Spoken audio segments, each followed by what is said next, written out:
forget to subscribe my channel Hang Duk Mana. Sas.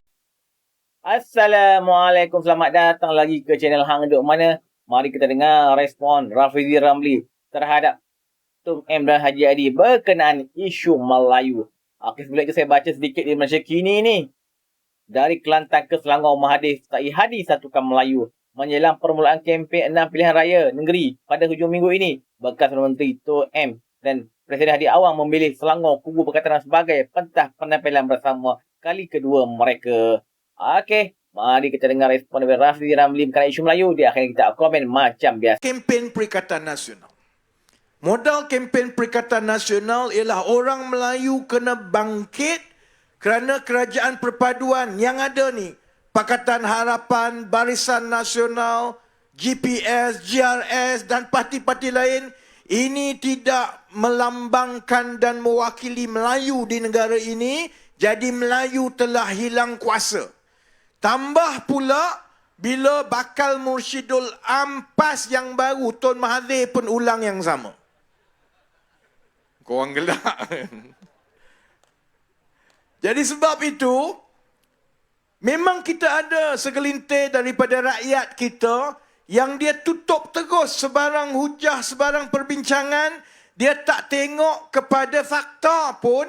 Dia tahu bahawa kita mesti bangkit tukar kerajaan ini kerana kita nak kerajaan yang Melayu. Baik, Mula-mula sekali, awal-awal sekali saya nak tanya, dari mana dia sakau modal ini yang dia kata kerajaan perpaduan ini tidak mendapat sokongan Melayu, oleh itu dia tidak mewakili Melayu? Ada orang boleh beritahu tak? Prabha memanglah tak. Yang kat luar ni, ini yang walaun yang duk komen ni. Tolong komen sikit dari mana korang sakau fakta kata bahawa berdasarkan keputusan pilihan raya umum yang lepas, kerajaan perpaduan yang ada sekarang ini tidak mendapat sokongan majoriti Melayu dan oleh itu tidak mewakili Melayu. Sebab ini satu je tahu modal Perikatan Nasional ni. Satu ni je. Dia tak erti mengira, saudara-saudari. Berapa undi Melayu di Semenanjung yang diberikan kepada calon-calon Pakatan Harapan dalam PRU yang lepas? Orang Seri Tanjung pun tak ambil tahu ni. 25%. Berapa undi Melayu kepada Barisan Nasional yang diberikan kepada calon-calon Barisan Nasional di Semenanjung dalam PRU yang lepas? 29%. Ada negeri yang Pakatan Harapan berada di depan sedikit, ada negeri yang Barisan Nasional berada di depan sedikit. Campur dua-dua, 25% undi Melayu di Semenanjung kepada Pakatan Harapan, 29% undi Melayu kepada Barisan Nasional. Cuba kira, 25 campur 29 berapa? 54%. Berapa undi Melayu kepada Perikatan Nasional dalam pilihan raya umum yang lepas? 48%. 48, saya rasa tak sampai, 46%. Ni, cuba kira 54 dengan 46 ni yang mana lebih tinggi ni? Tapi masalahlah sebab dalam kepala Muhyiddin Yassin, dia pergi jumpa menghadap yang di Pertuan Agong. Dia tak cukup angka pun, Haji Adi dah kata cukup jumlah dah. Sebab dia bukan kira sangat pun. Saya tak pernah jawab, saudara-saudari. Sebab saya nak tengok sampai mana dia nak main modal perkauman ni. Dan angka 46% Melayu yang didapati oleh Perikatan Nasional itu, angka itu pun diherot ataupun dipengaruhi oleh undi mereka di beberapa negeri je. Negeri-negeri itu adalah negeri Terengganu, negeri Kelantan, negeri Kedah, sebahagian Pulau Pinang dan sebahagian Perak. Dan negeri-negeri ini, salahnya tu sebahagiannya salah Pakatan Harapan jugalah. Kerana kalau di Kelantan dengan Terengganu, memang Pakatan Harapan tidak bertapak dengan baik, maka undi Melayu kepada Pakatan Harapan di Kelantan dengan Terengganu lebih kurang 10%. Kalau di Kedah, di Pulau Pinang dan sebahagian Perak, kalau Kedah, undi Pakatan Harapan dengan undi Barisan Nasional lebih kurang sama banyak undi Melayu. Di Pulau Pinang pun macam itu, di Perak pun macam itu. Jadi undi yang 46% yang dia dapat itu di Semenanjung, ini tak campur lagi undi kepada kerajaan perpaduan daripada Melayu Bumi Putera, di Sabah, di Sarawak. Jadi kok mananya dia kata, kerajaan perpaduan yang ada sekarang ini tidak melambangkan perwakilan Melayu. Majoriti Melayu dalam pilihan raya umum yang lepas sebenarnya memberikan undi kepada kerajaan perpaduan yang ada. Sebab itu saya berharap dan yakin sebenarnya dalam pilihan raya negeri-negeri yang ada sekarang, paling kurang di negeri-negeri yang kita telah bertapak lama seperti Negeri Sembilan, Selangor dan Pulau Pinang, saya yakin undi Melayu kerajaan perpaduan akan mengatasi undi Melayu daripada Perikatan Nasional, insya-Allah. Saya nak tunggu Muhyiddin ke, Haji Adi ke, Mak Jagan ke. Saya nak tunggu kok mana dia nak pusing ni.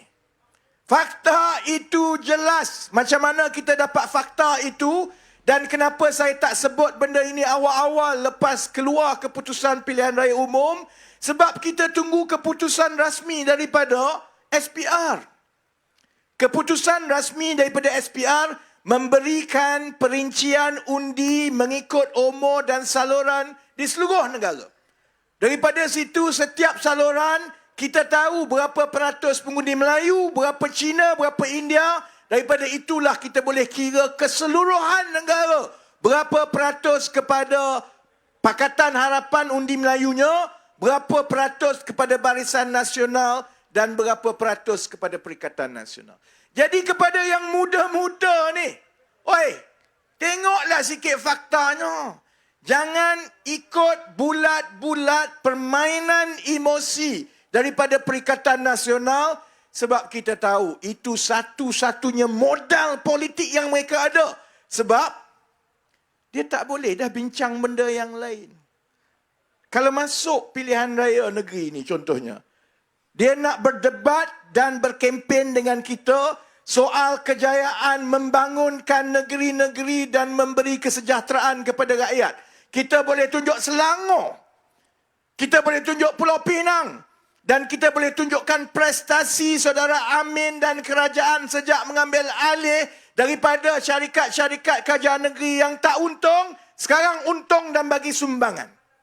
Kita boleh tunjukkan macam mana Negeri Sembilan yang peruntukan daripada kerajaan persekutuan lebih rendah daripada Kelantan, rendah daripada Terengganu, rendah daripada Kedah. Tapi hasilnya rakyat di Negeri Sembilan, walaupun taklah sekaya di Pulau Pinang ataupun di Selangor, tapi dia jauh lebih kaya daripada Kelantan, Terengganu dan Kedah. Kita boleh bandingkan prestasi contohnya, walaupun di Negeri Sembilan tidak ada satu pun projek besar kerajaan persekutuan selama ini berbanding dengan Kedah. Di selatan Kedah itu kerajaan persekutuan selama ini telah melaburkan berpuluh-puluh bilion ringgit untuk bawa industri daripada seluruh dunia, industri elektronik pergi ke Kulim. Bab ni lah ni yang mana walaun.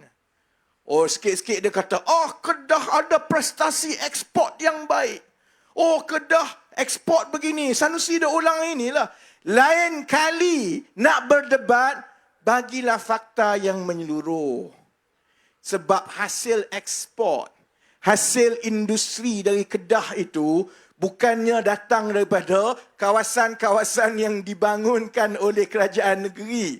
Ia hasil daripada pelaburan kerajaan persekutuan, kerana dalam Kedah itu ada satu kawasan yang diberi tumpuan khusus oleh kerajaan persekutuan yang dipanggil Kulim High Tech Park. Jadi bila ada pelabur daripada luar negara, dia nak masuk ke Malaysia, dia kata saya nak melabur dalam sektor elektronik, maka kerajaan persekutuan beritahu sila pergi ke Kedah. Bukan Sanusi, bayangkan Sanusi tu, saudara-saudari cuba bayangkan Sanusi pergi jumpa Elon Musk. Bayangkan Sanusi nak yakinkan Elon Musk datang melabur kat Malaysia. Ingat boleh tak? Sanusi. Nanti dia komen gigi Elon Musk. Macam dia komen gigi saya. Jadi kena fikir akal. Bayangkan Sanusi nak bawa pelabur-pelabur. Setakat ini pelabur yang dia bawa dah kena tangkap. Saudara-saudari. Pelabur yang dia bawa dah kena tangkap sebab sekarang ini dia siasat atas kecurian hasil bumi rakyat negeri Kedah sendiri, Nadir Bumi. Jadi sebab itu, banding Negeri Sembilan dengan Kedah. Kedah kerajaan persekutuan bina tapak estet perindustrian elektronik moden.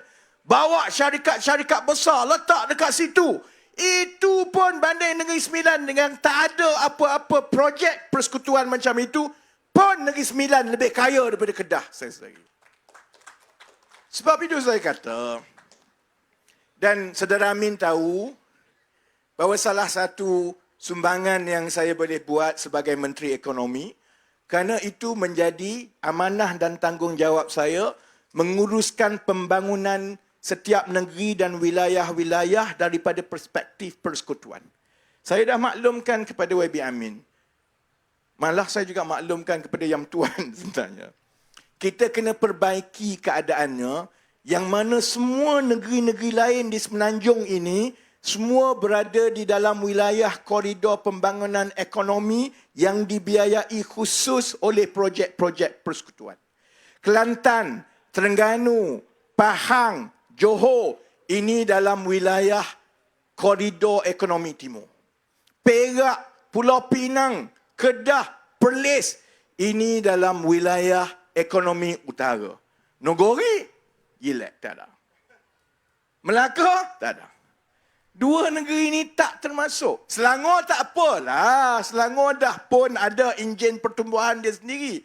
Sebab itu saudara-saudari, insya-Allah kita akan pastikan dalam tahun-tahun yang akan datang, Negeri Sembilan, termasuklah juga Melaka, tidak lagi tertinggal kerana mereka tak masuk dalam koridor-koridor ini. InsyaAllah kita usahakan satu pelan pembangunan yang lebih menyeluruh, yang boleh menyatukan sumber dan tumpuan kerajaan persekutuan, diselaraskan pula dengan perancangan daripada kerajaan negeri. Supaya Negeri Sembilan dan Melaka juga insyaAllah berada di dalam keistimewaan-keistimewaan yang sekarang ini ada di Kedah, di Kelantan dan di Terengganu. Baik.